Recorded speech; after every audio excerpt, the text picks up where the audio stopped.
Hello guys, तो आज हम डिस्कस करेंगे कि किसी भी कंपनी के जो भी फाइनेंस रिलेटेड पोस्ट होती है उसमें किस टाइप के क्वेश्चन एंड आंसर्स पूछे जाते हैं। तो मैं खुद गुरुग्राम में एक फाइनेंस डिपार्टमेंट में जॉब करती हूँ, तो मैं आपको उसी के अकॉर्डिंग बताऊंगी कि मुझसे किस टाइप के क्वेश्चन पूछे गए थे और मोस्टली कंपनीज में किस टाइप के क्वेश्चन ज़्यादातर पूछे जाते हैं। तो मैंने कुछ क्वेश्चन है उसकी लिस्ट बनाई है जो कि आई थिंक ज़्यादातर पूछे जाते हैं। तो स्टार्ट करते हैं अब। तो पहला क्वेश्चन तो है, what is demat account. Demat account क्या होता है? डीमेट अकाउंट शॉर्ट फॉर्म है किसकी? डीमटेरियलाइजेशन की। इसका मतलब ये होता है कि जो भी हमारे शेयर्स हैं उनको हम इलेक्ट्रॉनिकली ट्रांसफ़र करते हैं किसमें? डीमेट अकाउंट में। डीमेट अकाउंट इसलिए बनाया जाता है ताकि जो शेयर्स है वो सेफली इलेक्ट्रॉनिक फॉर्म में पड़े रहें, उनका चोरी होने का डर ना रहे और जो है फॉरगरी के चांसेस भी खत्म हो जाए। इसलिए डीमेट अकाउंट क्या होता है? Electronic share holding. उसके बाद आता है, what is bull market and beer market. Bull market क्या होता है? बुल मार्केट का मतलब होता है जब किसी भी स्टॉक प्राइस में 20% या उससे ज़्यादा का प्राइस राइज होता है तो उसको कहते हैं बुल मार्केट की सिचुएशन। इसमें क्या होता है? इकोनॉमिक ग्रोथ ज़्यादा होती है और उसमें जो इन्वेस्टर्स को कॉन्फिडेंस होता है वो काफ़ी हाई हो जाता है। बुल बुल जो है वो बुलिश वर्ड से निकला है जिसका मतलब होता है ऑप्टिमिस्टिक। एंड जो बियर मार्केट होता है उसका मतलब होता है पैसिमिस्टिक। इसमें जो प्रॉफिट होता है वो तब होता है कि जब जो हमारे स्टॉक का प्राइस है वो डिक्लाइन हो जाए, इसमें जो होता है इकोनॉमिक डाउन टर्न हो जाए या फिर जो इकोनॉमिक ग्रोथ है वो कम हो जाए। तो ये होता है बुल एंड बियर मार्केट के बीच का डिफरेंस।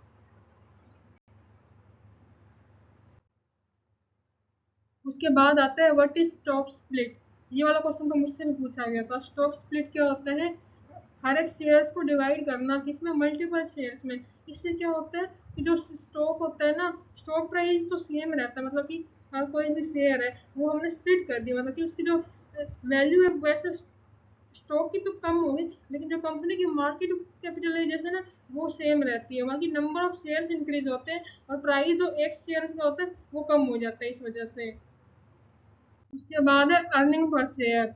इसको हम ईपीएस भी कहते हैं। अर्निंग पर शेयर क्या रिप्रेजेंट करता है कि कंपनी के एक शेयर ने कितना प्रॉफिट बनाया है। तो इसका जो फॉर्मूला आता है अर्निंग पर शेयर का वो कैसे कैलकुलेट होता है? जो भी हमारी नेट इनकम है उसमें से पहले हम माइनस करेंगे डिविडेंड जितना हमने पे करना है, उसके बाद उसको डिवाइड कर देंगे जितने भी हमारे शेयर्स हैं।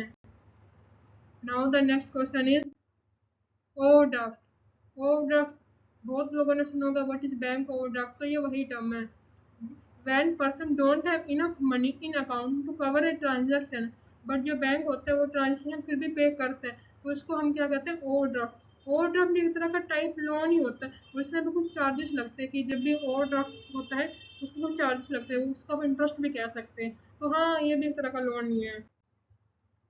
उसके बाद आता है डाइवर्सिफिकेशन। ये क्वेश्चन भी पूछा गया था मुझसे। डाइवर्सिफिकेशन क्या होता है? रिस्क मैनेजमेंट टेक्निक होती है। इसमें क्या होता है?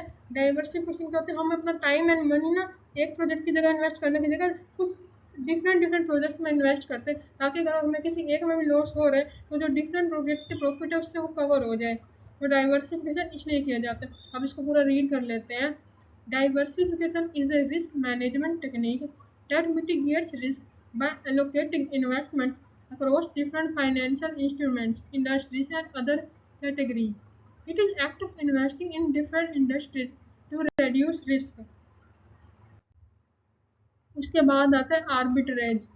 आर्बिट्रेज में क्या होता है कि सपोज दो डिफरेंट मार्केट है, एक मार्केट में किसी भी प्रोडक्ट का जो प्राइस है वो कम है और दूसरी मार्केट में जो प्रोडक्ट का प्राइस है स्टॉक का वो थोड़ा ज़्यादा है। तो फिर जो आर्बिट्रेजर्स क्या करेंगे, जिस जिस मार्केट में प्राइस कम है वहाँ से उसको बाय कर लेंगे और जहाँ पे सेल करेंगे जहाँ पे प्राइस ज़्यादा है। तो ये क्या होता है? Arbitrage is the act of buying security in one market and sold to another market for higher price. Under its profit is earned by price difference in two markets. Arbitrage trades are not illegal, but they are risky. अब आता है hedging. Hedging क्या होता है? Hedging helps cut and mitigate risk by putting on the opposite side of the trade that traders expect result in profit. Hedging can be applied to all asset classes. Hedgers protect themselves from price volatility, protect investment from future adverse price movement. Hedging का ये जो question है ये मुझसे वैसे पूछा गया था पर उसके बारे में मेरे को भी खास नॉलेज नहीं थी। तो मैंने भी थोड़ा बहुत बताया था इससे रिलेटेड कि हेजिंग में क्या होता है। इतना पता था ये किसी डेरिवेटिव का पार्ट है कि ऑप्शंस जो हम यूज़ करते हैं ऑप्शंस एंड फ्यूचर, वो भी एक तरह हेजिंग का ही पार्ट है। तो ठीक है, आप यहाँ से रीड कर लीजिएगा। उसके बाद आता है ट्रेजरी बिल्स। ट्रेजरी बिल क्या होता है? एक मनी मार्केट इंस्ट्रूमेंट है, उसी का ही पार्ट है। ट्रेजरी बिल मोस्टली पूछा जाता है कंपनीज में। आप ये चाहे तो ये वाला क्वेश्चन से फिर भी रिवाइज करके जा सकते हैं। ये वाला तो मैं कहूँगी कि पढ़ कर ही जाइएगा। ट्रेजरी बिल क्या होता है? ये आरबीआई इशू करता है on behalf of government in form of promissory note. ये क्या होता है? शॉर्ट टर्म रिक्वायरमेंट के लिए किया जाता है ऑब्वियसली, क्योंकि ये मनी मार्केट का ही पार्ट है। तो T bills are issued at discount and redeemed at face value at maturity. T bills are zero coupon securities. तो इसका जो ड्यूरेशन होता है टी बिल्स का वो होता है 91 डेज, 182 डेज एंड 364 डेज। उसके बाद आता है कैपिटल मार्केट।